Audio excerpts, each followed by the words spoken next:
My name is Marshall Reed, and I'm the program manager here at GTI. GTI is a 501c3 nonprofit think tank located in Washington, D.C., dedicated exclusively to Taiwan and Taiwan policy research. Through all our programs, we aim to contribute to a more nuanced, more expansive discussion of Taiwan, its people, and its place in the world. In pursuit of that goal, we provide a wide range of programs. These include our fortnightly publication, the Global Taiwan Brief, our frequent public seminars like this one. We've got 3 podcasts, which are GTI Insights, Taiwan Salon, and Taiwan Security Review, a variety of great cultural programs, and our annual symposium. For researchers that are interested in conducting research on Taiwan, we also offer scholarships and fellowships on a yearly basis. If you're interested in learning more about GTI, I definitely encourage you to check out our website at globaltaiwan.org. Before we jump into today's discussion, I really want to thank all the people that make events like this possible. First, I'd like to thank our co-founders and our donors, as well as our advisory board for all their expert support. I'd also like to thank our fantastic staff and interns who make everything like these events, these publications, all possible. With all that in mind, I'm really thrilled to have this fantastic panel here for a really fascinating and timely conversation on contextualizing Taiwan's role in Central and Eastern Europe. In recent years, the region, Central and Eastern Europe, has really become a crucial fault line in the geopolitical competition between Taiwan and the People's Republic of China. After years of relatively warm ties with the PRC, which included the foundation of the China-led cooperation between China and Central and Eastern European countries, otherwise known as the 16+1, some of the region has recently begun to pull away from Beijing a bit. At the same time, many CEE states have become much more welcoming environments for Taiwan. From Lithuania and the Czech Republic to Slovenia and Slovakia, the region has really become an unexpectedly crucial nexus of support both in Europe and in the world. So in light of this really remarkable and interesting shift, I'm thrilled to be able to be welcoming this really fantastic panel of experts and practitioners from across the region to discuss the factors that have led CEE states to reevaluate their relationships with China and Taiwan, and discuss some opportunities and challenges facing Taiwan as it attempts to capitalize on this newfound support and build more support in this region. Before I introduce our panelists, I'd like to do a bit of shameless self-promotion. I'd like to first note that this event will coincide with the release of a new GTI special report on Central and Eastern Europe's changing approach to Taiwan and China, which myself and a couple co-workers wrote over the last year or so, which will be coming out tomorrow morning. If you're interested in learning more about it, checking it out, I encourage you to visit our website and subscribe to see our updates. So now, without further ado, I want to take a moment to really acknowledge and introduce our really fantastic panelists. So kicking things off today, we'll have Dr. Kristina Kironska, who's going to provide a bit of an overview on linkages between Taiwan and CEE states. Dr. Kironska is an assistant professor at Palacký University in Olomouc in the Czech Republic. In addition to her academic work, she's the advocacy director at the Central European Institute of Asian Studies, or CEIAS, as well as the chair of Amnesty International Slovakia.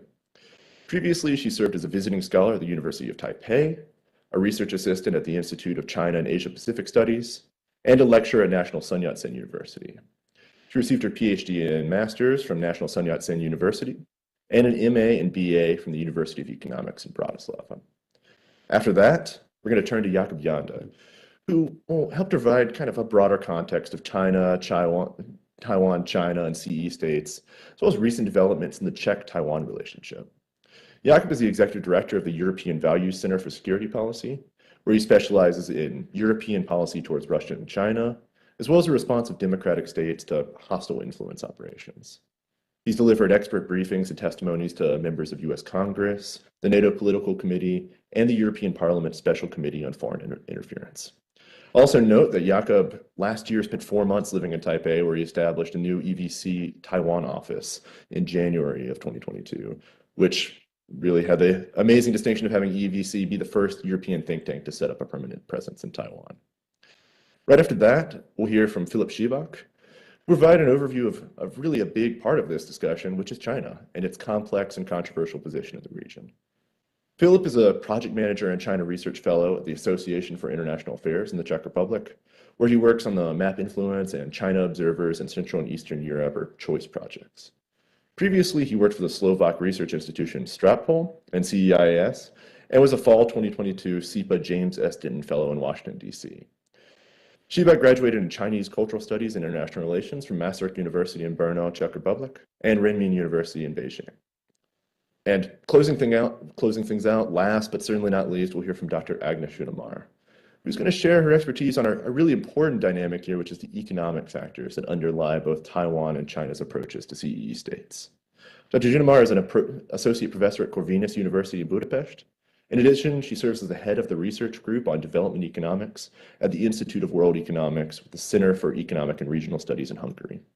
She's led and participated in several international and Hungarian research projects and is a member of the European Cooperation in Science and Technology Action China and Europe Research Network, where she's the head of the working group on strategic sectors and infrastructure developments.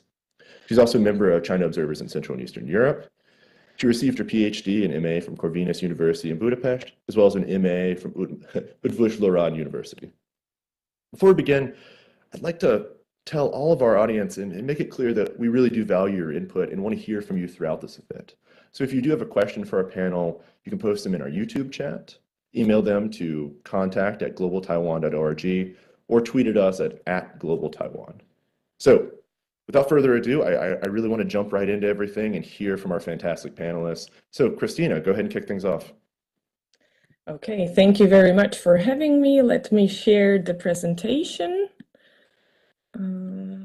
Not sure if you can see it.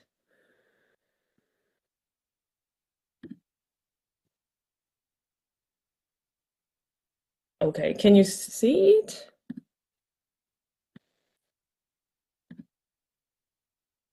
Okay, just let me please know if you can see the presentation well. Looks good here. Okay, wonderful. So let me tell you about CEE-Taiwan relations. So they have been warming in recent years, and you might remember the vaccine donations based on which Lithuania, together with Czechia, Poland, and Slovakia, gained quite substantial political goodwill among the Taiwanese elites and also the population. And the cooperation continues. So here you can see a chart. According to the data collected by our EU-Taiwan relations tracker, the EU recorded a significant increase in its Taiwan-related activity. In 2019, only 23 interactions were recorded across the entire EU. These were governmental, parliamentary, military, economic, cultural engagements, as well as mutual visits. In 2022, despite recovering from a pandemic, the number increased more than sevenfold with 167 recorded interactions. Okay, and CEE countries were major contributors to this increase, responsible for almost 60% of all interactions in 2022. This has been mostly thanks to the activities of the so-called Dumpling Alliance. This is a term dubbed by the Taiwan Digital Diplomacy Association and encompasses 4 countries: Lithuania, Slovakia, Czechia, and Poland. Notice here that Czechia and Poland have more yearly engagement with Taiwan than major EU member states such as France or Germany. The heightened activity include frequent visits to and from Taiwan by high-profile political actors, the conclusion of intergovernmental agreements and MOUs, as well as the establishment of new sister city agreements, investment and trade promotion frameworks. For example, just last month, the second Taiwan-Lithuania economic dialogue took place in Taipei, highlighting the ambition to deepen trade relations between the two. Then just a few weeks prior to this, there was a Lithuanian high-level delegation in Taiwan to expand cooperation in technology. And in January, Taiwan's digital minister, Audrey Tang, visited various Lithuanian parliamentary groups, and she also met with Lithuania's Minister of Economy and Innovation. Then, as we all probably know, Tsai Ing-wen spoke on the phone with Czech now President Petr Pavel Then 2 days later, Foreign Minister Joseph Wu spoke with Czechia's Chamber of Deputy Speaker Markéta Pekarová-Adamová. They discussed bilateral partnership, potential areas of cooperation, as well as Adamova's scheduled trip to Taiwan. Then there is also Taiwan's Central and Eastern European Investment Fund called Taiwania Capital. It's worth $200 million, and it approved a few investments already, 2 in Lithuania and 1 in Slovakia, into companies, laser, robotics, and AI companies. There's also Taiwan Central and Eastern European Loan Fund, which approved millions worth loans. And among new interactions is also the new direct flight. So Taiwan's China Airlines will start operation of direct Prague-Taipei flights from mid-July, so quite soon. And these are only a few examples. If you want to know about specific engagements, you can go to our EU Taiwan tracker, www.eu-taiwan-tracker.ceas.eu. You have it written on the slide. It's an online tool tracking mutual engagement of Taiwan and 27 EU member states from 2019 onwards. These engagements can be filtered by country or by topic or by both. And actually, you can find on this website also analysis related to Taiwan-EU relations in the analysis section. Let me also show you the results of our latest CEAS report about CEE-Taiwan relations. We mapped 12 countries, 12 CEE countries, you can see them on the map, and their relations with Taiwan. Based on these countries' willingness to engage Taiwan politically and economically, there emerged 3 types of countries: the vanguards, the pragmatists, and the laggards. So the vanguards are countries with an increased activity level in both political and economic relations with Taiwan over the last 3 to 5 years. These countries were spurred by increasing skepticism about China's ability to deliver economic benefits and turned to Taiwan with quite high visibility political interactions, having led to the establishment of new economic partnerships in investment, trade, as well as research and development. So these are basically the countries that have generated so many entries into our EU-Taiwan tracker that I showed you earlier. Then the second group, the pragmatists, include those countries that are quite vary, for a variety of reasons, to pursue political relations with Taiwan, yet these countries enjoy beneficial economic relations. These countries also present the most interesting puzzle, because their economic engagement with Taiwan at times overcomes even that of the vanguard countries, but without showing a strong willingness to promote Taiwan in their political agenda. And the third group, we have the laggards, countries with comparatively underdeveloped relations with Taiwan in both political and economic domains, without any indication of near-term change. Their approach to Taiwan, or the lack of thereof, is motivated by different factors. For example, the view that any interaction with Taiwan will automatically antagonize and disrupt their respective trade relations with China. So while all this sounds quite good, right, at least in terms of the vanguards, how about mutual awareness? That is quite limited, at least for the V4 countries, 3 of which are also vanguards. So with my colleagues, I have conducted a public opinion survey on relations between Taiwan and the V4 countries.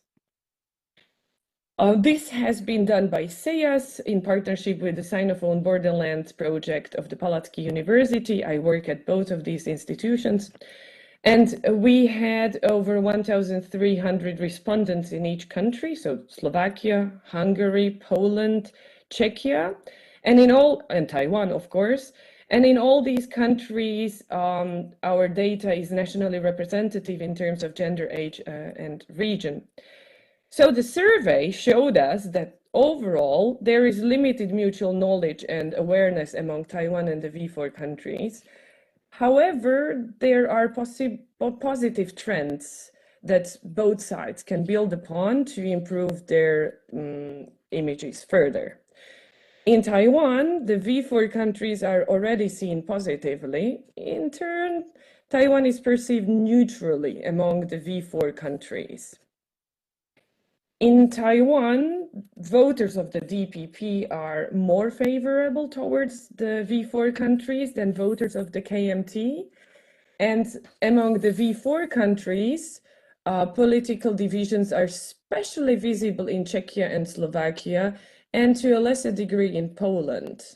Interestingly, there are no visible differences between voters of Hungary's governing Fidesz party and its opposition, despite Prime Minister Viktor Orbán's cozying up to China over the past decade. And in both Taiwan and the V4 countries, higher education and political interests, these two, correlate with more positive views on the other side. So this suggests that those with more awareness and knowledge of the other side tend to be more positive toward it. So the findings here suggest that efficient public diplomacy, which would spread awareness about Taiwan and the V4 countries on both sides, can further improve the mutual image and understanding between the two sides. So let me stop my presentation now and let me pass on the word to the next panelist.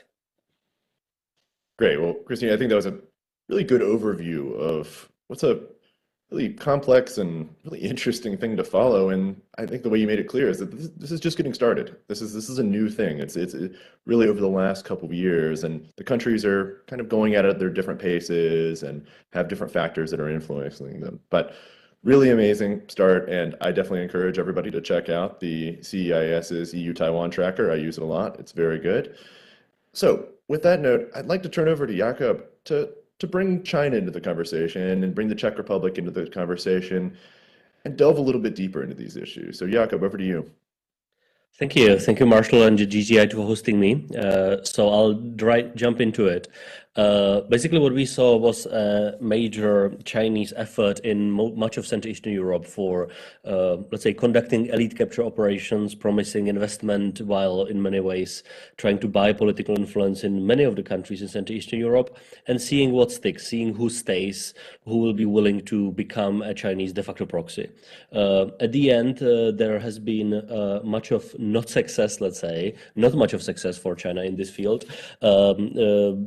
I would say the only country where China has been able to achieve strategic influence in the government and proxies is Hungary in Central Eastern Europe. There are a couple of others, but Hungary is the only one which is paying off for China in a way of strategic and elite capture investment.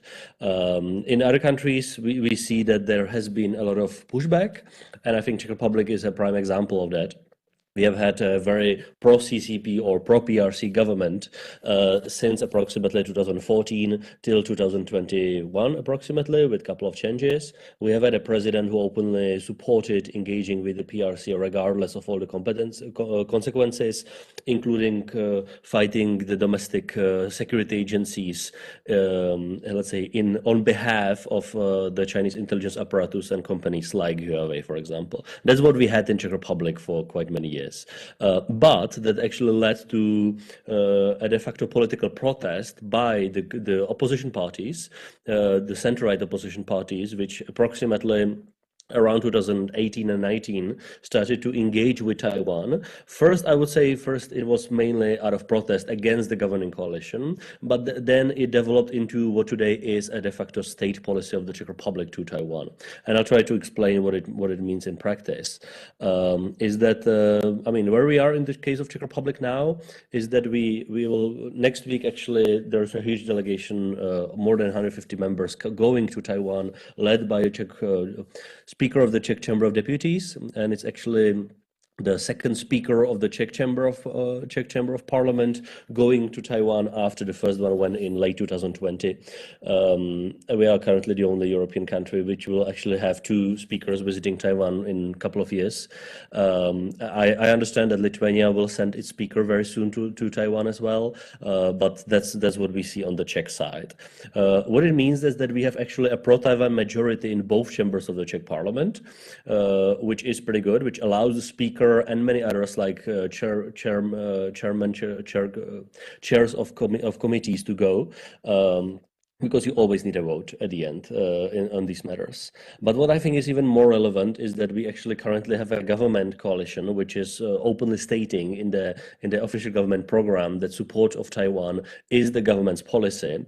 It's in the government manifesto. It's also in the Czech government's Indo-Pacific strategy. So it already became a government's policy to engage with Taiwan and naming Taiwan by name, which is something unusual. We have seen Lithuania do the similar thing in the government manifesto. But I believe no one really else in Europe on this. It means that, for example, we have foreign ministers of Czech Republic and Taiwan directly talking to each other. Quite often it's private, but it is happening. We have had Czech defense minister publicly saying that she'll be very happy to meet the Taiwanese defense minister, which is pretty unusual for a NATO or at least a European NATO member state to do so. And as Kristina mentioned, President-elect of Czech Republic, Petr Pavel, had an open, direct, and publicly acknowledged phone call with President Tsai. And what I think is even more relevant here is that he said publicly that he's looking forward to meet President Tsai in person, which says that there'll be a presidential meeting, and that's something what is now being hotly discussed in Prague. I think that's the political part. What we also have is the economic cooperation, which is quite substantial already. Taiwan is actually a 6 times bigger investor in Czech Republic compared to the PRC in number of jobs created over the last 20 years. So that's something what is a good substance to the relationship for the beginning. And now the political effort on the Czech side will be to actually transform the political support for Taiwan into meaningful economic relations. That's why we have such big trade delegations going to Taiwan. And there, again, politically speaking, the important part is that those are not only small companies, but it's also the leaderships of the largest business associations of the Czech Republic, who have been very hesitant, reluctant in the past, because many of their big members, big companies in the Czech Republic have relied on the Chinese market. So they basically stopped the large business associations from visiting Taiwan openly, for example, which is already happening now. So that's a good thing happening too. We also finally have a military-to-military cooperation. So there's an official cooperation between Czech and Taiwanese defense universities, which was approved by defense ministers of both sides, which is quite unique, I have to say, because many Europeans would say that their one China policy interpretation means that there shouldn't be any security or defense relations with Taiwan. So I wouldn't overestimate it. It's still just the beginning. It's not like delivering weapons in a big scale like the US are doing, but it is substantial that it is happening, and it's publicly acknowledged as well. We have cyber agencies officially cooperating between Taiwan and Czech Republic. Actually, the leadership of the Czech Cyber Agency is visiting Taiwan officially quite soon as well, and other high-level security officials from Czech Republic are going to Taiwan, because there are basically two, I would say, items, two things which the Czech political and security leadership wants from Taiwan. One is the economic cooperation domain, and it pretty much means getting Czech companies into the Taiwanese market. That's pretty much what they want. And the second part is effectively getting some of the Taiwanese knowledge about the PRC in the security domain, in cyber, in economic coercion, and similar knowledge which Taiwan has is willing to share it only with the core allies, which is US and Japan. And we hope that that's something what might be happening, and Taiwan might be, Taiwanese agencies would be, for political reasons, now willing to actually start sharing this knowledge with their Czech counterparts. So we'll see if it starts happening. So just to finish up, what we could expect from the Czech Republic on this field, one is the speaker's visit, actually in 2 weeks. That's something really big, not only politically, but mainly for the trade relations. We could actually expect to be the front runner on the security relations, which, as I tried to mention, that's something what is very interesting for other European allies, because none of them actually have this kind of level of cooperation. And so it's kind of a testing case, how much it will be seen as beneficial, how much Czech agencies will say, okay, cooperating with Taiwan makes sense to us on a substantive level, not only for symbolic reasons. So that's the big thing, that's a big test, I would say, to see if it pays off. And then I think the visible part of the political relations will be the possible meeting between Czech and Taiwanese presidents in the future, which was already announced. It will take some time, I understand, so it will not be happening next week, but I think that's the plan. And we all know that President Tsai is finishing her term in, I believe, May next year. So I think there is more like a year to do it. So we'll take some time for developing this. And to finish up, there is the Czech government's policy being developed now, because the new Czech government coalition actually promised to actually conduct what they call a review of Czech-China policy, which also means put in practice what exactly Czech Republic will want to achieve in their relationship with Taiwan. Because it's not only a relationship to Taiwan, it's basically also part of our transatlantic relations with the US, as it is for Lithuania, for example. So it's a full package which is being now privately discussed in Prague. Well, Jakub, that's great. It's been really fascinating to watch the Czech Republic go from the sort of halting approach to Taiwan with, Speaker Vystočil going to Taiwan and it being more controversial, to it really expanding into this sort of whole of government approach to Taiwan with, the recent elections and Pavel. So it's going to be really interesting watching going forward. You've given us a lot to be excited for. So we can only hope that things continue to unfold and continue to build on what they are right now. So right now, I want to talk about really what is always the elephant in the room when it comes to Europe and really around the world when you're talking about Taiwan, which is China. And like I said in my introduction, and like both of our first speakers have talked about, China still plays a large role in this region. It still has strong ties with a lot of countries. It's still, as Jakub said, still exerting these kind of attempts at elite capture. So, Filip, I want to turn to you to talk a little bit about the current state of China's position in the region. What is China doing? What is it attempting to do, and how successful is it being? Sure. Thank you very much also for the invitation. Very happy to be here with also excellent colleagues. And thank you also to them for their presentations. I'll also follow up on something that Jakub mentioned, but then talk mostly about Taiwan. My unfortunate role is to talk about China, when we should be talking about Taiwan as an actor on its own, but it's always comes to it in the end. But actually, we're talking about what's happening right now, but there's a lot of historical reminiscences, to actually early 1990s, when Taiwan was actually trying to capitalize on, the post-communism, basically the region emerging from communism, and also was actually hoping to establish diplomatic relations with countries in the region. We had seen the establishment of the early establishment of the representative offices of Taiwan in the region. So, this is not really something as new as someone might observe on the first look, but it's quite interesting that, again, also from the Taiwan's perspective, it definitely sees an opening in the region to develop relationship, and it's based on the fact that the region is by and large disappointed with China, and I'll get to why that is the case. So basically, the framework for China's cooperation with the region for the past 10 years has been the 17+1, or whatever you call it, China-CE cooperation format that was established in 2012. We've had, of course, the exit of the Baltic countries. Now Czech Republic is also kind of on the fence about leaving, and I would say that in reality we're really talking about 2+1 in terms of the enthusiasm for a cooperation with China, which is Hungary, which was mentioned, and also Serbia, also of course outside of the EU. We have seen China in the past years send several damage control missions in the region. They have not been very successful, you might say. Of course, the new factor that has been added over the past year has been the China's position on Ukraine, which has been kind of a last straw for many countries. In the Czech Republic, of course, it's very much a big issue, but also in other countries. So as for the China-CE cooperation format, basically some of the issues that have been related to it are kind of related to how it has been functioning from the very beginning and how it's been established. So it's not really been a multilateral format, no matter how China likes to call it, but it's been bilateral multilateralism. It's kind of a hub and spoke system where the multilateral part is China meeting with the CE countries, but not really any coordination going on between the CE countries themselves. There's the secretariat that coordinates the work at the Chinese MFA, which also speaks to how it really works. Still, in terms of the Chinese approach to the region, you might say it's not really been such a well thought out, long-term strategy, as we always like to say.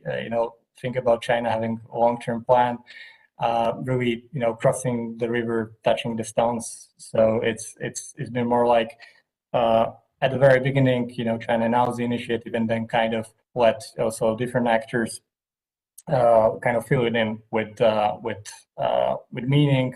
Also kind of organically developed, which has been related to the immense proliferation of different contexts. So the most famous or the most notable part is, of course, the annual meetings of head of states, prime ministers or presidents, but there's been like so many different formats, whether it's regional cooperation, whether it's, small and medium businesses, whether it's universities, all kinds of different formats, even like China CE dance camps and stuff like that, which really attests to the wide scope of the format.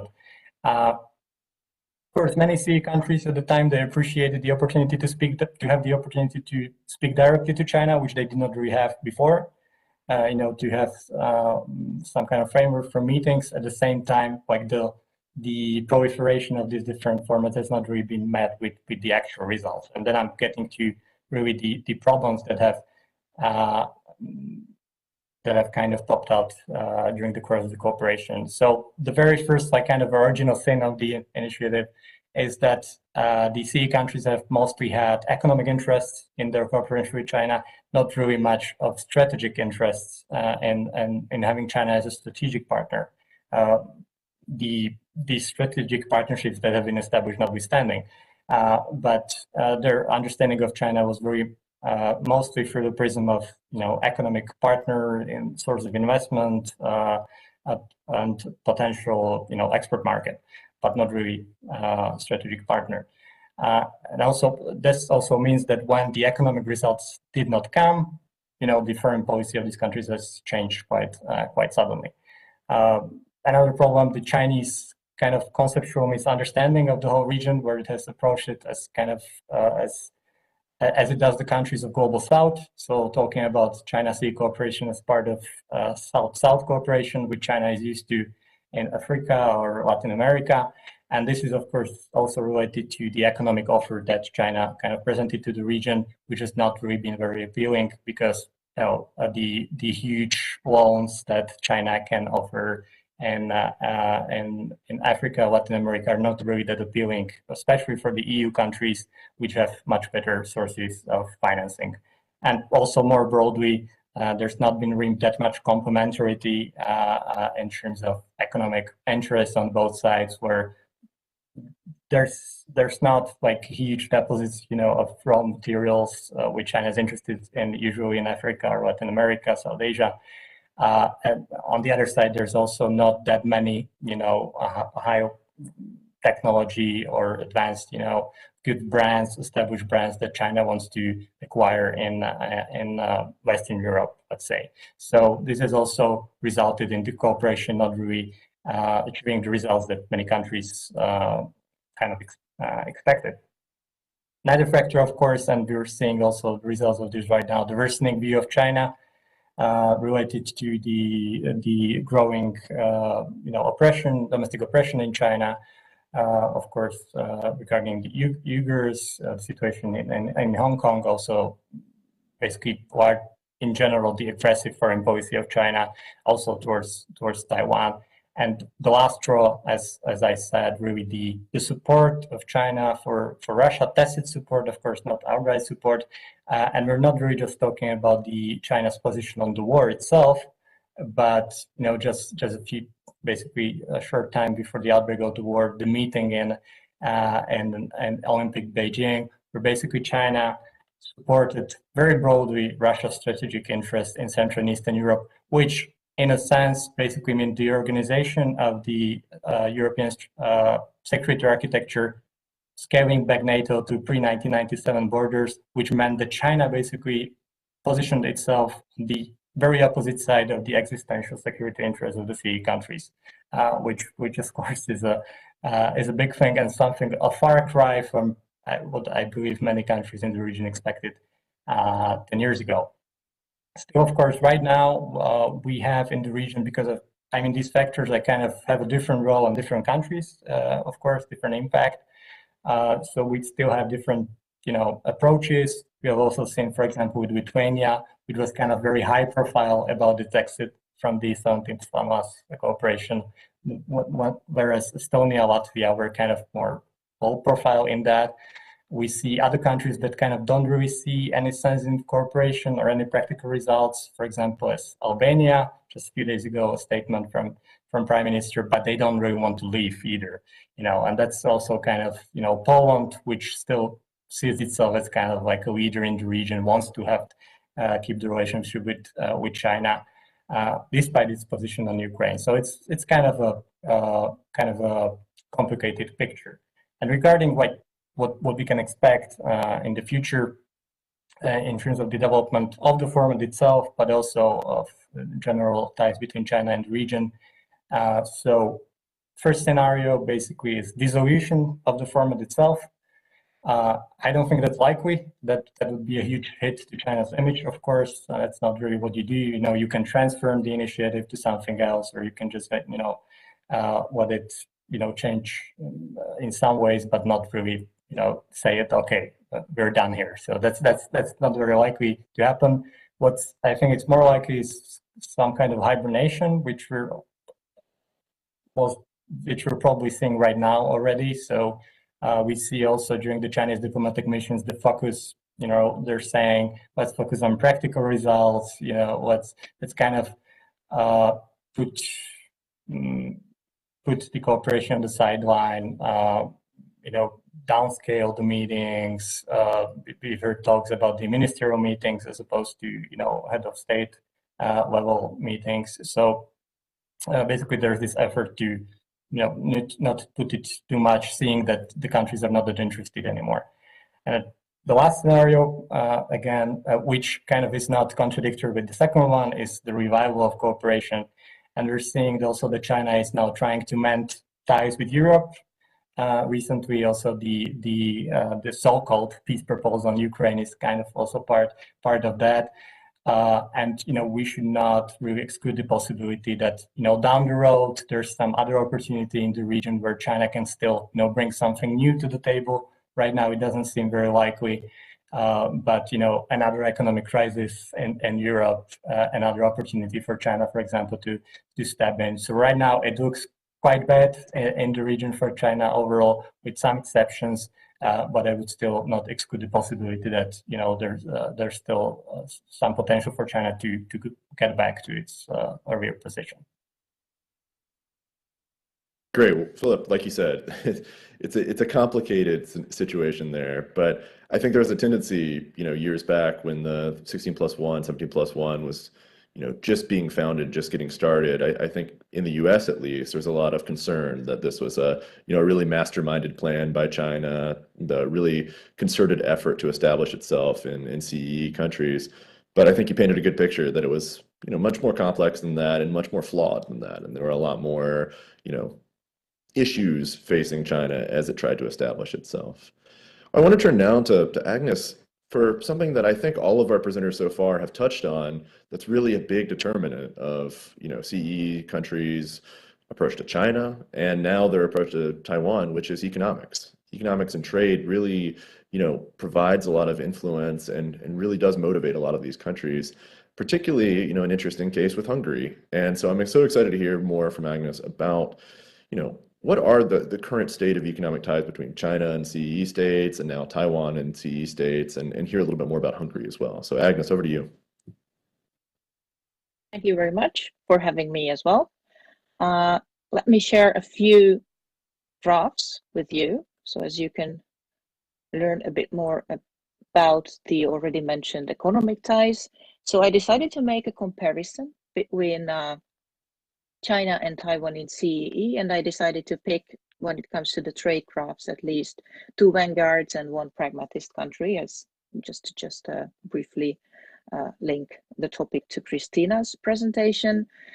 Since Czechia, Hungary, and Poland seems to be the 5 most important trading partners of both Taiwan and China, of course, size does matter here. China is far bigger when it comes to trade volumes as well than Taiwan. That is, both imports and exports are in a different category, in a different level. But still, you can see from the early 2000s a trend that is an increasing trend when it comes to exports to China from CE, and when it comes to exports to Taiwan as well. Here, it is important to emphasize that the majority of those export products are generated by multinationals with a presence in Central and Eastern Europe, and not by local companies. So the majority of the Central and Eastern European exports to Taiwan or China are not necessarily Central and Eastern European products, but with a slight Central and Eastern European value added. Those are German products or French products or US products, since those are assembled here in Central and Eastern Europe and then exported either to Taiwan or China. When it comes to the import side, of course, this is the stronger part of the trade relations. That is, of course, there is a slight trade deficit in the CE-Taiwanese relations as well, and an even bigger trade deficit when it comes to CE-China trade relations. When comparing Central and Eastern Europe's trade with China and Taiwan, and here let me just show you the next graph,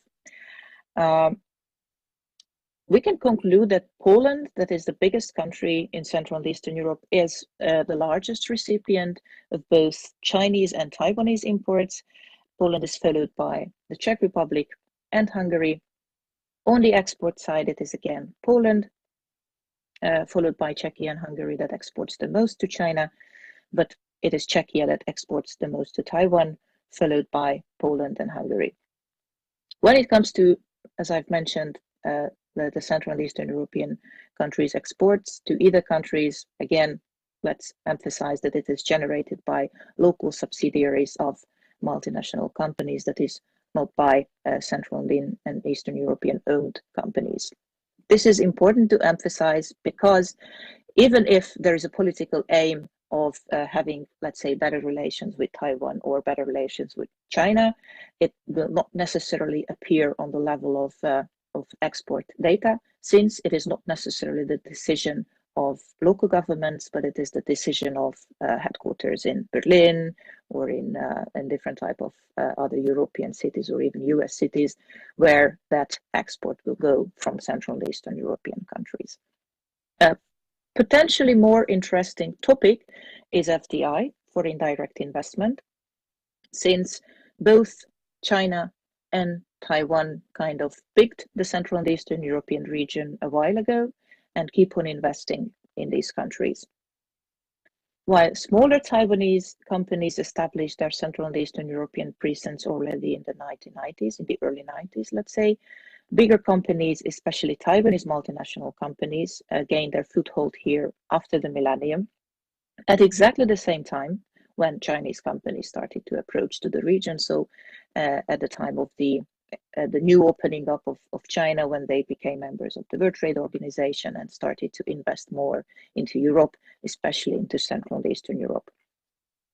By 2020, Central and Eastern European countries accumulated almost 6 billion USD Chinese and more than 2.5 billion USD Taiwanese foreign direct investment, of which Hungary received the most, followed by Czechia and Poland. So here again, in this graph, you can see those small countries, the three countries, since these are the biggest recipients of Chinese and Taiwanese investments. Interestingly, as you can see it on the graph, the numbers of companies show a somewhat opposite trend. The number of Chinese companies is the highest in Poland, followed by Hungary and Czechia, while the number of Taiwanese companies is the highest in Czechia, followed by Poland and Hungary. That is, Hungary has the highest stock of foreign direct investment from both China and Taiwan, while it hosts only a third as many Chinese companies as Poland and a quarter as many Taiwanese companies as the Czech Republic. The explanation is relatively simple.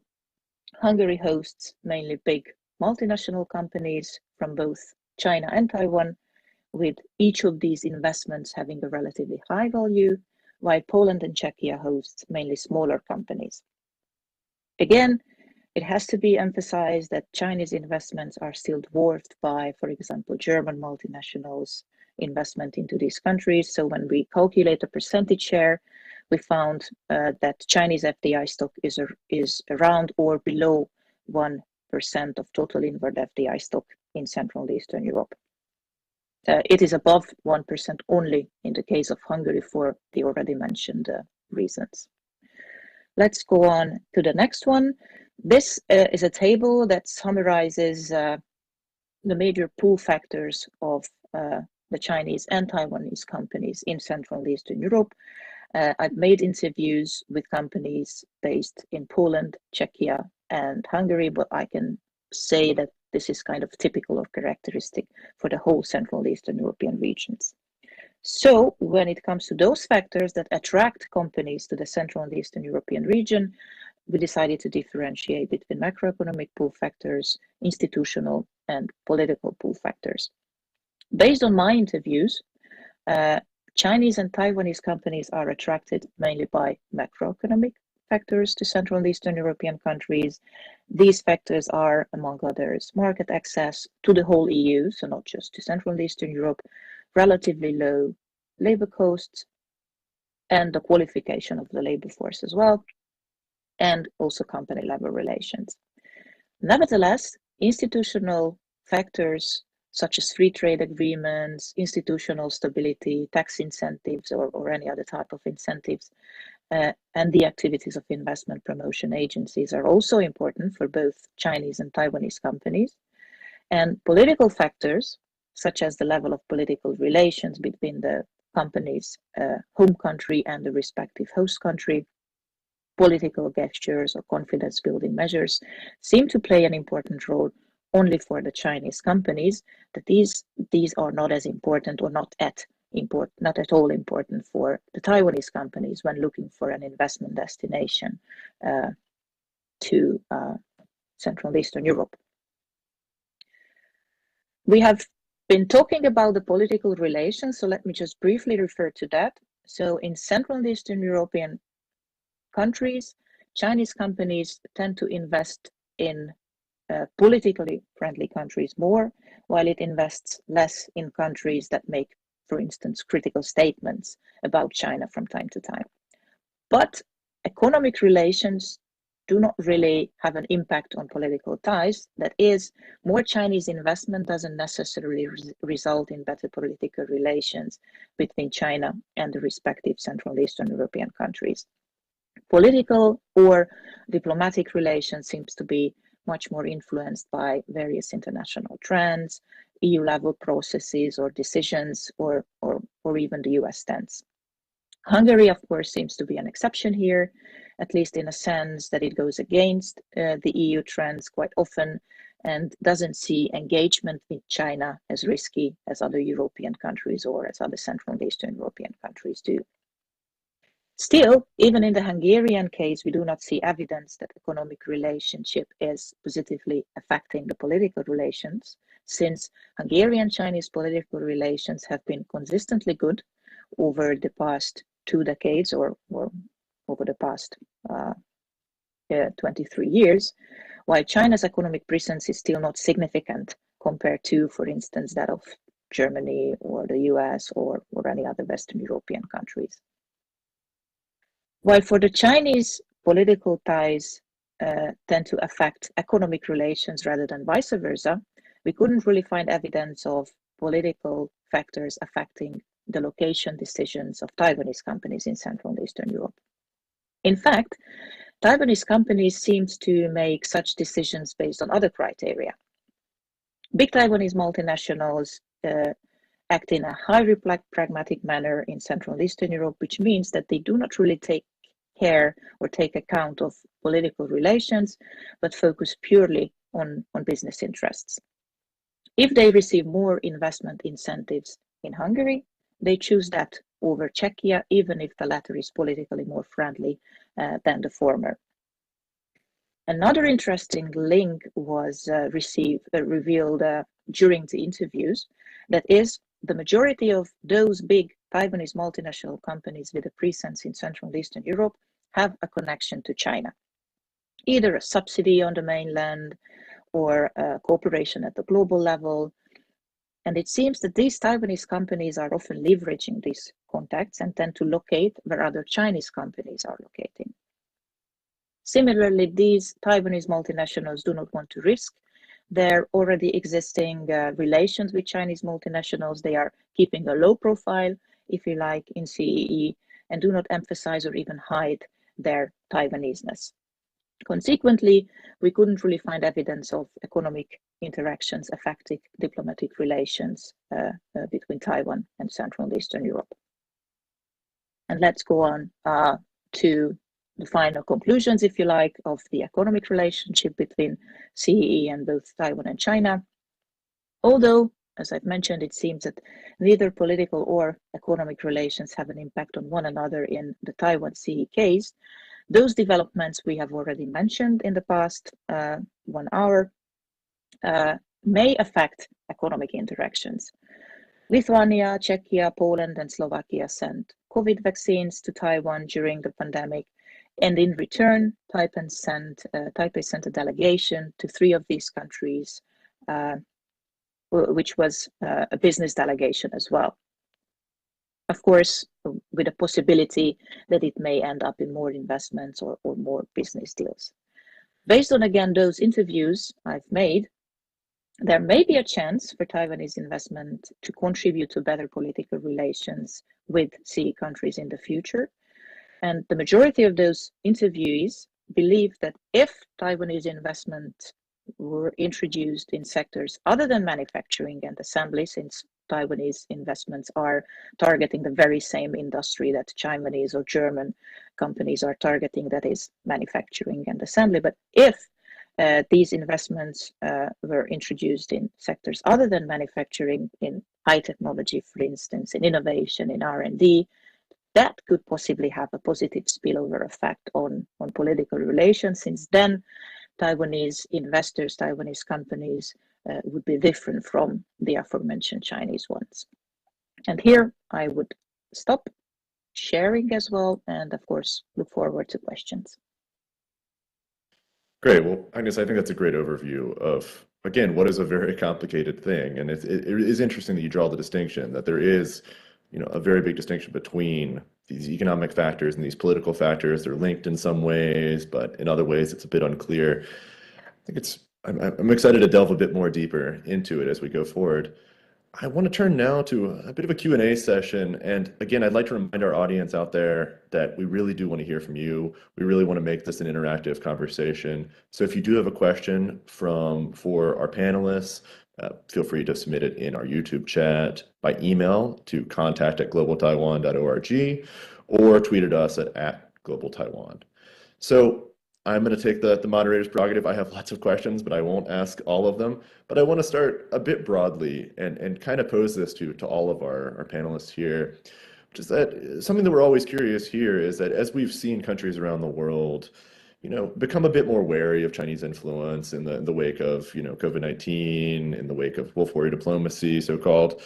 It's been interesting to see to what degree that's linked to support for Taiwan afterwards. It's a bit unclear at times if they are in fact linked. So I'd be curious to hear in Central European states, to what degree is, rising distrust for China connected to growing interest in building relations with Taiwan? Are countries that are growing wary of China, correspondingly becoming more interested in Taiwan, or are they more distinct?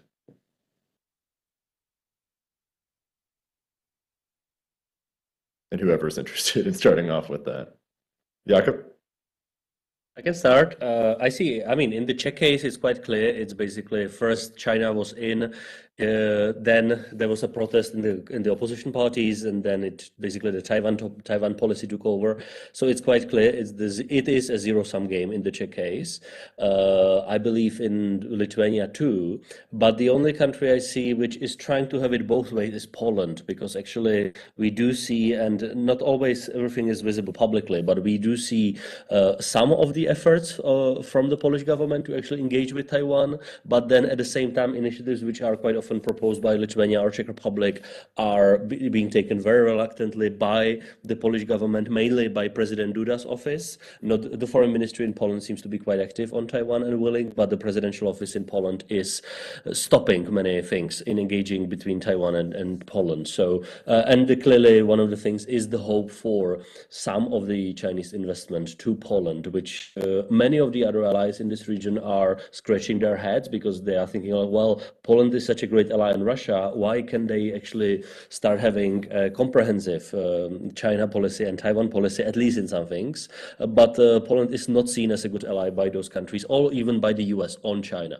They are, I think, some of the pragmatic hopes still. I think it will take time, but it will change. But still, there are differences, and they are not vocal publicly because we are trying to be good allies on Russia because of the war in Ukraine. But that the kind of disruption is happening on the government level too. Kristina? Let me give you a slightly different example from Slovakia about your question whether there's a correlation between the disillusionment of Chinese investment promises. So, for example, in Slovakia, the stance on China and Taiwan is very dependent on the domestic situation. So, for example, before there was a very China-friendly government, but this was mostly motivated by catering to anti-Western ideas. And then in 2020, there were elections, which brought a shift domestically, and the government is now much more active on Taiwan. And we're expecting elections very soon, probably in September of this year. So it will be very interesting what happens with the new government. For now, in the political campaigning, so we can't really see anything on China-Taiwan because it's more dominated by the war in Ukraine. So they're using rather this. So there's more focus on Russia and Ukraine, not so much on China or Taiwan. Great. Does anybody else want to weigh in?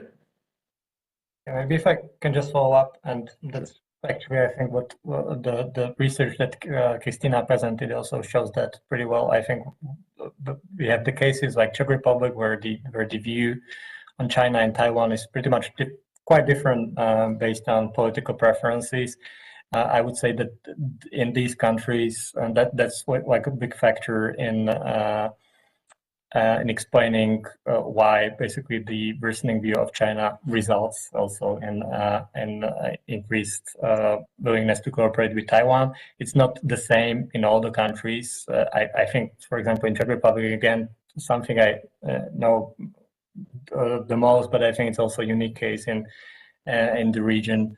For example, I always use this example, so sorry to someone who has heard that, but during anti-government demonstrations, you had people waving, the flags of Republic of China, which is kind of a symbol of something here, So, and also the research has shown, again, coming back to that, and I looked at it, that in general public, it's not such a big topic, but in terms of political parties that have some kind of established worldview, it's very much the case. I mean, for broader population, I would not. It would be interesting to actually see, whether there's this link. I would not think so, but in terms of political actors, I think the link is quite obvious there. Interesting. All right, Ágnes? Yeah, just briefly, there hasn't been any shift politically in Hungary, which you're probably aware of.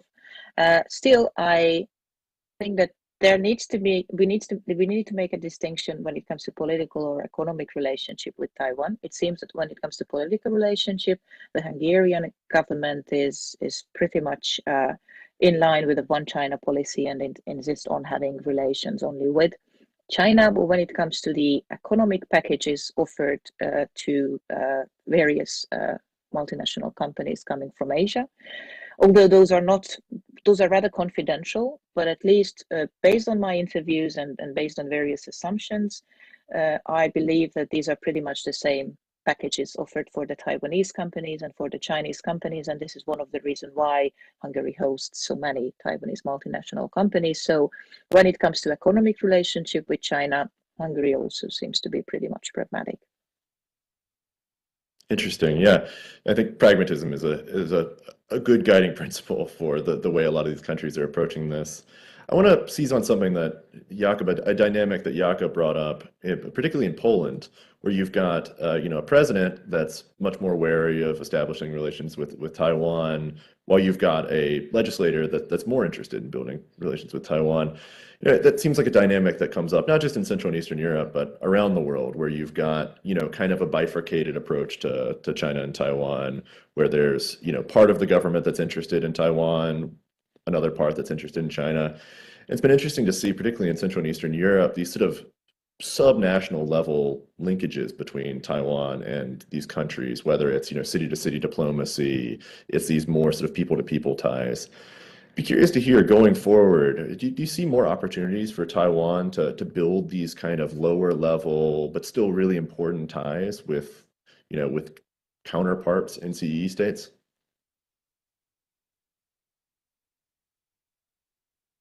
And again, that's open to everybody. I mean, if I can start, I mean, that's again definitely seen that in the Czech Republic, direct relations, the revocation of the agreement with Beijing and in Prague, and the establishment of relationship with Taipei. So of course, this is also in many ways related.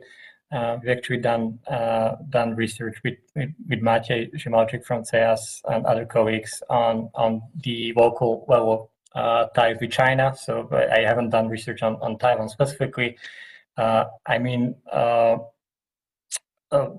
this is something I know in Brno. They're also exploring the possibility of having a partner in Taiwan, I think.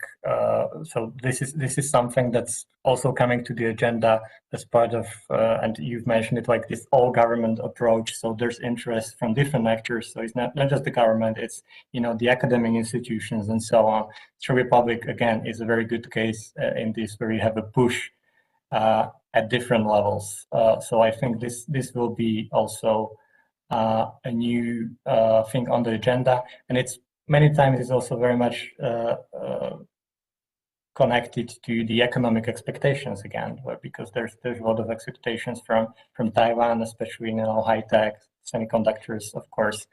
So this will drive some of that interest, and as we have seen actually with China, the research that we've done on China, there's been a lot of interest in attracting Chinese investments into the local economy, getting jobs into the local economy. So like we have analogical developments here as well.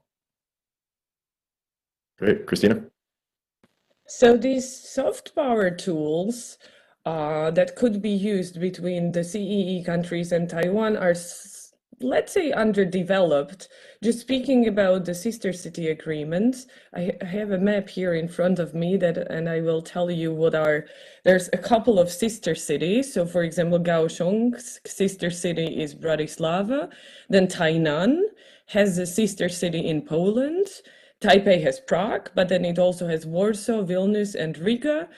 Taidong has Debrecen in Hungary, and then also Taujen has two, one in Poland and one in Latvia. But according to my information, so this is not that many. You could have even more sister cities. But the thing is, this is very dependent from the central government in Taiwan. So this is why it's slightly slow and takes really some time. But this could definitely start some cooperation. And also what I have presented earlier, it would also raise the mutual awareness that it's really not on such a good level yet. Great. Anyone else? Jakub? I think at the end, it's really about the number of people, first in the general establishment and second in the political establishment only in the particular country, how many of them really want to do something with Taiwan. Because in many cases, in the Czech case, it started as a very small group around the Senate speaker, around then mayor of Prague. So very small groups, which actually extended to what now is approximately 200 people who are actually on the Czech side, willing and trying to find ways how to engage with Taiwan. From the presidential office to some of the local mayors who are, for example, now going to be accompanying the Czech chamber speaker to Taiwan. So I think that's the indicator in many ways. Obviously, what matters is the strength of it, who is the presidential office and who are, let's say, local representatives. But at the end, this is something what allows let's say the economic cooperation in some ways, because for example, the business associations are pretty much interlinked and dependent on the trade ministries in most countries, because their interests are basically represented at the governmental by the trade ministry. So basically, if the trade ministry silently tells the business association leaders, "Don't do Taiwan, China will be too angry to you," they will just shut up and do nothing. This is exactly what happened in 2020, for example, when the Czech Senate speaker went to Taiwan for the first time. There was no major Czech business relevant to it, and the business associations, the big ones, were staying away. This time they are going because they actually see the political green light, not from individual ministers, but the government, the president, and it's to paraphrase it's like a united front on the good side, which we'll see if the expectations are met. But I think this kind of snowball effect actually pays off politically, because it allows then also practical cooperation. For example, the defense universities between Czech Republic and Taiwan working with each other. That's only possible if the defense minister says yes. Or when the heads of the intelligence agencies are traveling to Taiwan, it usually takes the minister or prime minister to approve it. So it takes the political decisions to allow these things to happen. And at least in the Czech case, it's happening now. Back to Kristina. I just want to add that in case of the Czech Republic, this is really quite special if you compare it to the other CEE countries. And also our research has shown, and you can see it also in our Taiwan tracker, that usually the engagement is on the side of the parliament. So there's a lot of parliamentary engagement, but not so much on other levels. So also in the case of the Czech Republic, it will be very interesting to observe what the new Czech president is going to do, because after the election, he said he wants to welcome the Taiwanese president in the Czech Republic. But then following this, like there was a moderation of his language, because I think he will be slightly more cautious in his next step, because as a follow-up, he said, at first he said that he would visit Taiwan, and then later on he said that he would welcome the Taiwanese president. So let's really see what happens, but it's definitely exciting. Absolutely, yeah. I mean, as you guys have made very clear, the Czech Republic is a really interesting case. I mean, it really has experienced sort of the full breadth of this transition, away from China a bit and more towards a much more openness to Taiwan. So it's been really interesting to watch. I want to turn now to our audience, and I'm going to start off with one of my coworkers at GTI, our executive director, Russell Shao, who brings up really one of the elephants in the room again, which, again, is the Ukraine war and how this is influencing CEE states thoughts on China and Taiwan. In particular, he asks, there's obviously growing concerns about the possibility of a military conflict in the Taiwan Strait. There's discussion in Washington where it increasingly looks at all the tools available to deter China from engaging in any sort of military aggression. So that includes, not just military, but also diplomatic, informational, economic means as well. He's curious to hear, what role could CE countries play in deterring a military conflict in the Taiwan Strait? Are there specific levers they could pull that could, maybe beyond military, like economic or diplomatic, that could help deter China? And just to tack on a question of my own to that, to what degree are CE states really linking, the war in Ukraine to a potential conflict in the Taiwan Strait? You mentioned that this has soured Taiwanese or CE countries' opinions on China a bit. But again, there's the question again, does that correlate to, potential more support for deterring China from Taiwan? And again, Jakub? Mm-hmm. I mean, in the case of for example, Czech institutions engaging Taiwan, I think the scale where we are now is first is pretty much about sharing the private or non-public assessments of the PLA's capabilities. That's exactly what the defense universities can be talking to each other about. But in the case of what's practically possible is that there is quite a huge interest from Taiwan to Central European defense sector, defense companies, because there are many things which actually Taiwanese companies would like to purchase in our region. But the usual problem is that you need to get an export license to be able to sell it. And most Europeans are unwilling to do it because of the fear of Chinese retribution or economic coercion. But there have been some of the talks, and it's ongoing. Much of it is still private. How much some of the Czech defense companies could export to Taiwan in particular weapon systems as well. So some of it was already made public. The discussions are ongoing. I think it will take time, but this is clearly the focus of some of the defense engagement which we might have. I would not overestimate it. Obviously, US will always be the main supplier of weapon systems to Taiwan and ammunitions, but they are things which might make sense. For example, UAVs, drones as well. They are these companies which are talking to each other already. So that's one option. The second option in the future, and that's still far away, are joint exercises of militaries. Obviously, they don't need to be fully happening in Taiwan, but what's possible is that there are engagements, for example, for the Czech military, which is doing some joint trainings with specific militaries from Asia as well. Some of it might be happening in the future. It will take time. Much of it likely will not be public. I think it will be kind of symbolic at the beginning.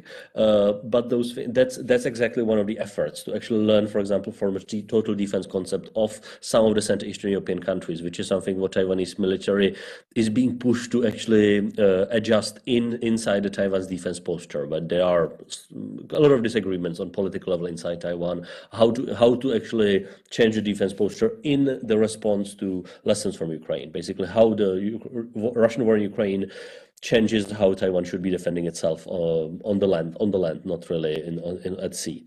And the last thing I would mention is that the role of countries in Europe in the defense of Taiwan is actually the pre-deterrence in the political and economic sense as well. That's why actually President Tsai is building this political coalition or diplomatic coalition of democratic countries, because it's pretty clear that Central Eastern European countries cannot really help militarily in defense of Taiwan. We basically we have no navies or very little, and we have very limited air force. So what really could we do practically? But what we can do is to make sure that the CCP leadership knows that attacking Taiwan would actually kill the chances for strategic relationships between China and countries in Europe.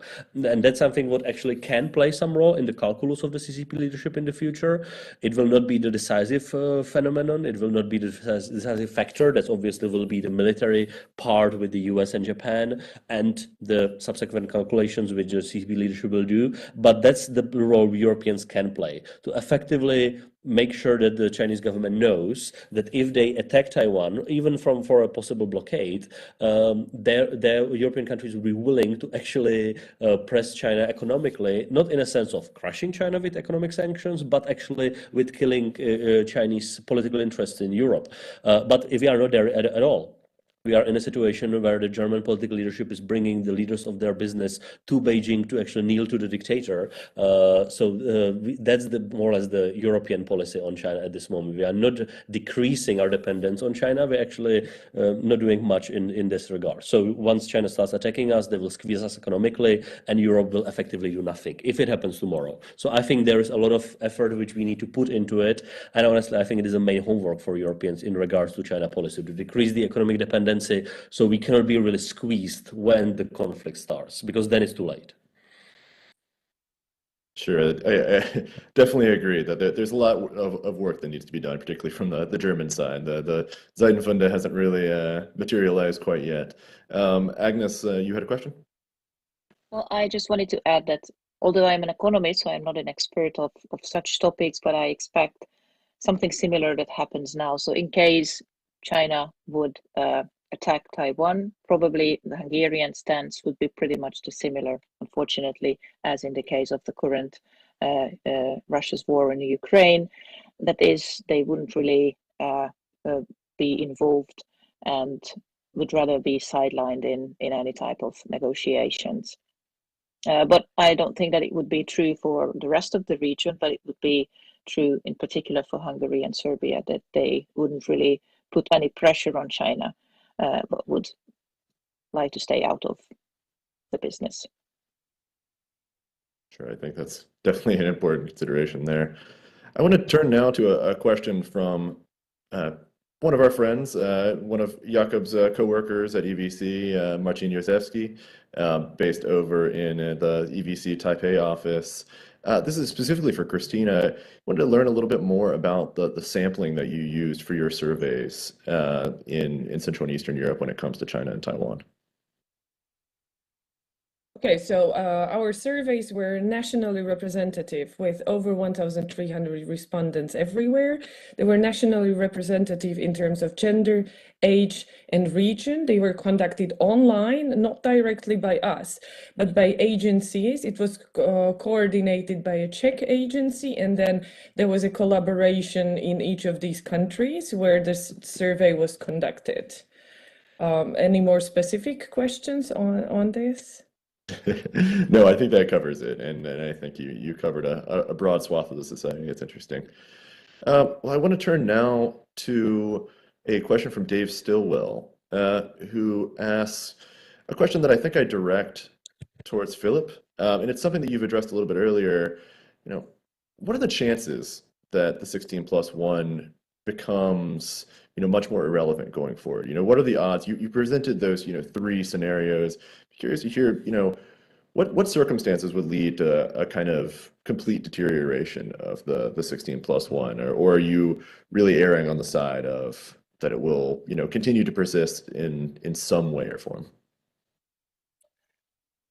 Yeah, so I mean, after China's tacit support for Russia, I don't really see what worse could happen in terms of China's approach to the region. Of course, some specific actions. Of course, military support for Russia. That's something that's been discussed. I still don't see that as likely.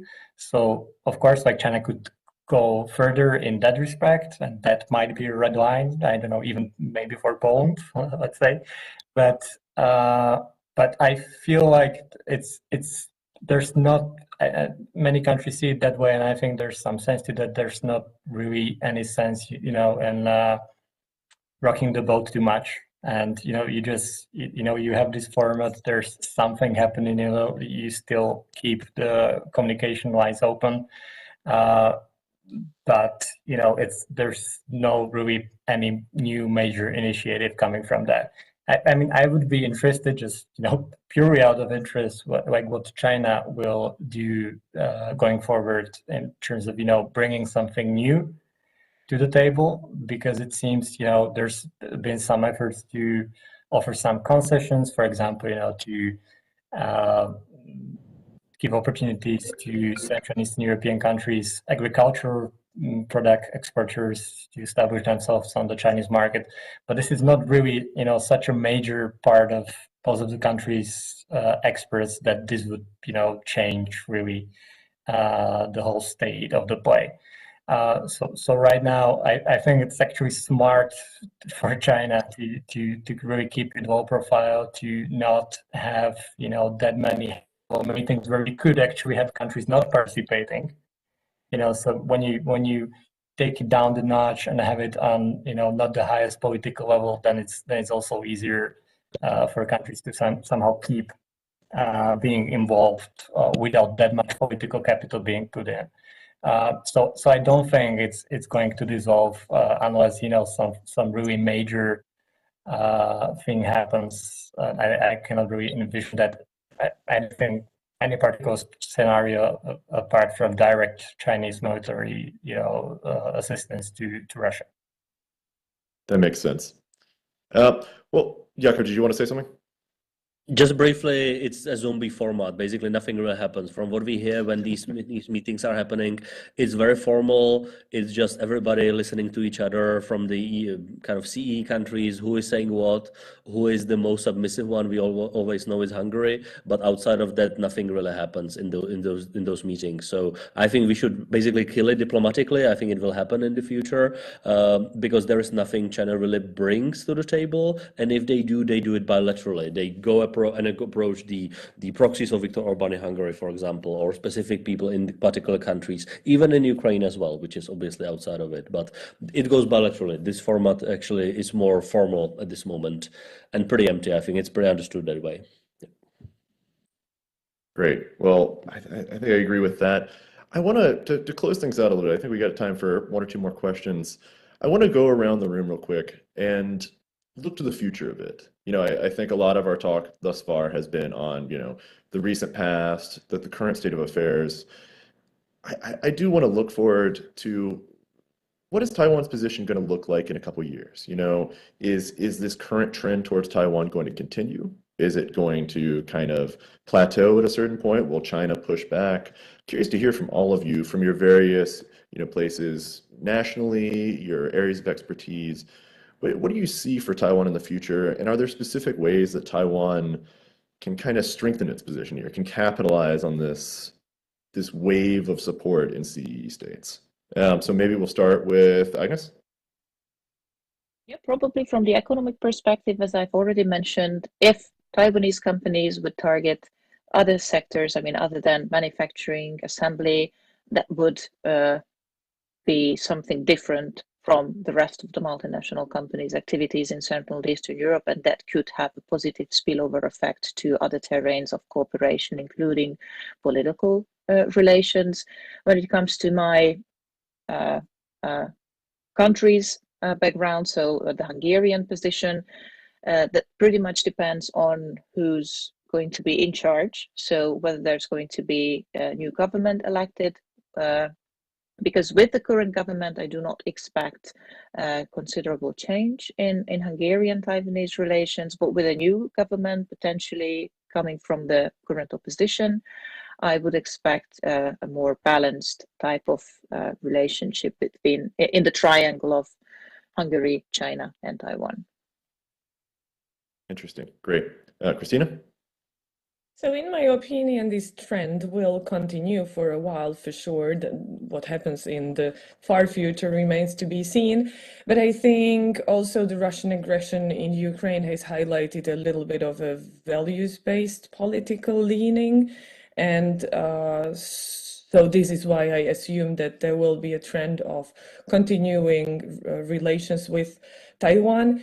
Then we also have the national politics aspect. So it also depends from country to country what happens in politics nationally.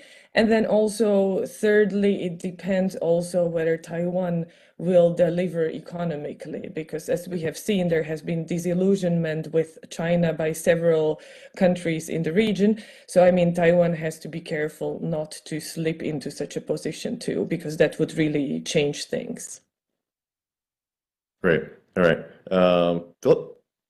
Yeah. So I think it's quite obvious that for Taiwan, it's informal, non-official relationships are getting more and more important. We just heard today another country might soon switch to the People's Republic, Honduras. So it's very obvious that's where the future for Taiwan, also for kind of creating its international space, lies.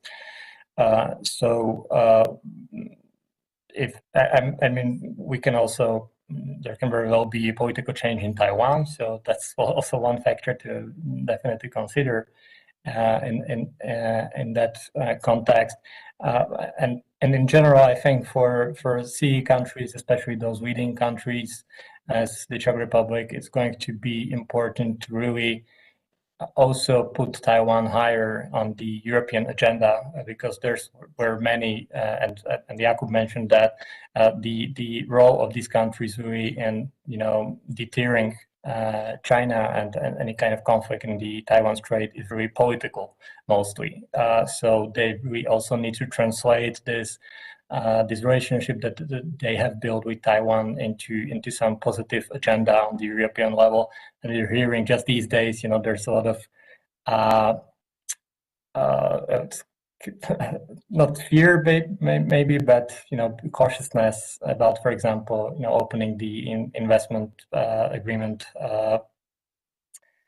negotiations with Taiwan. So there's a lot of space for these countries to really get involved in these discussions, to really use this proactively on the European level. So, but this is what we should be looking forward also in the future, not just look on the bilateral level, but translating this into a more structural approach that will change like the major policies.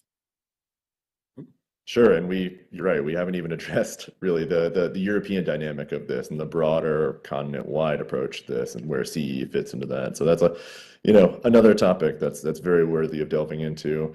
To wrap things up, Jakub?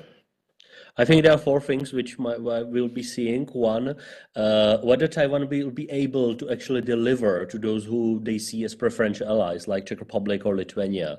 So those governments in Prague or Vilnius will be able to sell domestically the relationship that it pays off economically and structurally as well. It's not only symbolic, nice move for which we are paying because of the Chinese response, but if that's something what we like to do. And it will become a state policy, not only one minister's policy, for example, as basically it is in Lithuania these days. So that's the case. That's one question. The second thing is that we will see a big split among the EU member states, because I doubt that there would be any major changes in the German position on China. There are so many good reasons why there should be one, but it's not happening. We see basically the German state not only trying to increase their dependency on China, but also basically giving up on their national security posture as well, inviting effectively Chinese intelligence companies into the critical infrastructure like railway systems. And that's all happens at the same time when NATO really is telling Germany that they are endangering the whole Europe because of the role of Germany in transitioning places as well. So I doubt there will be major positive changes, which means that the supply chains going through Germany to other smaller countries in Central Eastern Europe will be the main tool for China to exert pressure and actually blackmail countries in Central Eastern Europe through German supply chains or Germany-driven supply chains of the big companies. That's what we see already happening now, and I think it will be the main tool of the Chinese economic coercion toolkit in the future. And the last thing I would mention, which we don't really discuss these days, will be the Chinese role in Ukraine, because that's something what China is trying to do to effectively push themselves into the future reconstruction process of Ukraine. There are many in the Ukraine government who are willing to accept the Chinese money because they hope for it, and that's something what will be a major factor for us in the whole relationships in Central Eastern Europe. Not bilaterally, but because everybody in Europe, I mean almost everybody in Europe, invested so much into defense of Ukraine, and if the Ukraine government would be willing to effectively accept strategic influence of China in Ukraine, that's something what will play very negatively and will be a big issue for everybody, including countries like Poland or the Baltic countries. But that's something what will happen a couple of years from now. That's not on the table today. Sure. Well, I think that's a great place to wrap things up. I want to thank all of you for taking the time to share your really amazing expertise on what's really an increasingly important discussion. I'm so glad to have you all here when we're here. I think this is an issue that's really in the midst of change. And I think you all capture the dynamics that are really shaping this change as we look forward. So I want to thank all of you again, and I look forward to engaging with all of you in the future. And thank you to all our audience members for joining us.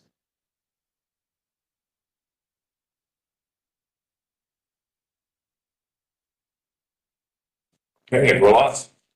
Good morning, everyone, or good afternoon, or good evening, depending on what part of the world it is you may be in. But welcome. I'm John Dodson, the Deputy Director of the Global Taiwan Institute. We are a 501c3 think tank located in Washington, D.C., focused on contemporary Taiwan issues and the U.S.-Taiwan relations. And we pursue this mission through a range of programs that includes our fortnightly publication, the Global Taiwan Group, which is available on our website, containing analytical articles on Taiwan politics, defense issues, economics and trade, and social issues.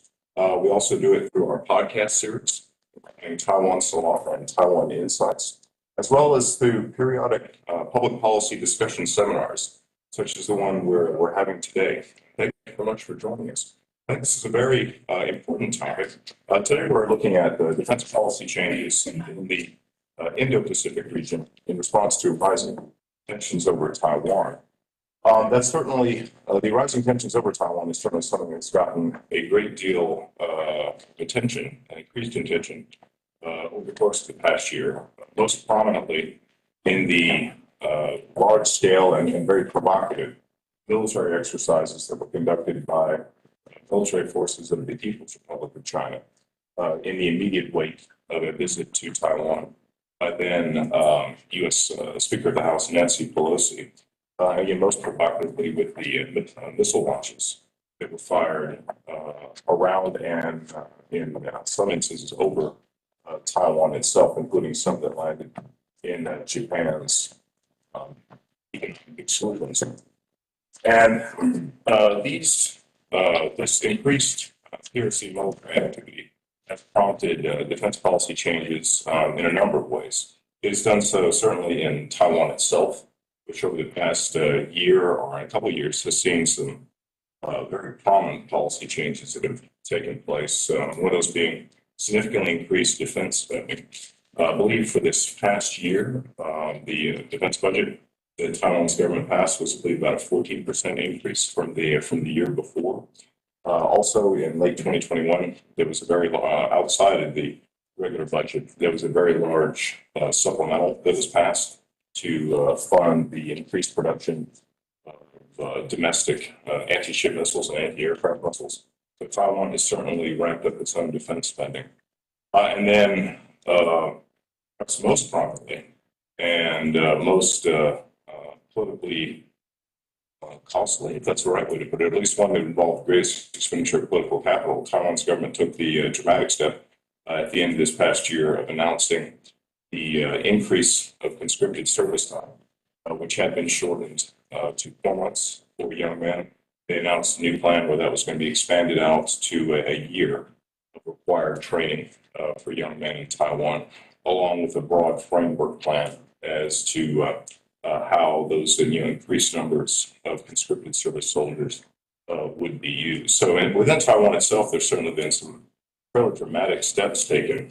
But I think perhaps at least in the United States anyway, less attention has been paid to some of the ways in which the more provocative, aggressive military behavior by the PRC has also been impacting other countries in the region and producing changes in those countries. Most prominently, say in Japan and the Philippines, a couple of countries that we're going to take a look at today, in terms of late this past year with the Japanese government itself announcing or laying out a new national security strategy and plans for significantly increased defense spending, as well as developments in the Philippines, which has recently made a new agreement with the United States for the use of military bases in the Philippines, and with some, I would say anyway, surprisingly frank comments by the new president of the Philippines, Ferdinand Marcos, expressing his concerns over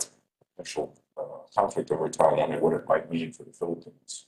So we're going to try to delve into some of those issues a little bit more today. And we're very fortunate to be joined by three very distinguished speakers. We're going to help us delve into that. First, on my immediate left, I have Lieutenant General Wallace Chip Gregson, United States Marine Corps, retired. General Gregson served in a number of prominent national security positions throughout the course of his career. I hope I get all these right. From 1998 to 2000, he was Director of Asia Pacific Policy in the Office of the Secretary of Defense. From 2001 to 2003, he served as Commanding General of the 3rd Marine Expeditionary Force in Japan. From 2003 to 2005, he was Commanding General of Marine Corps Forces Pacific and Marine Corps Forces Central Command, in which he exercised command over 70,000 U.S. Marine Corps and U.S. Navy personnel in those two theaters. And following retirement, from 2009 to 2011, he also served as the Assistant Secretary of Defense for Asian and Pacific Security Affairs. And General Gregson is a graduate of the United States Naval Academy and also holds master's degrees from the Naval War College and Stolly Virginia College. Thank you for joining us today, General. Then, at the end of the table, we're also very fortunate to have with us today Dr. Naoko Aoki, who is an associate political scientist at the RAND Corporation.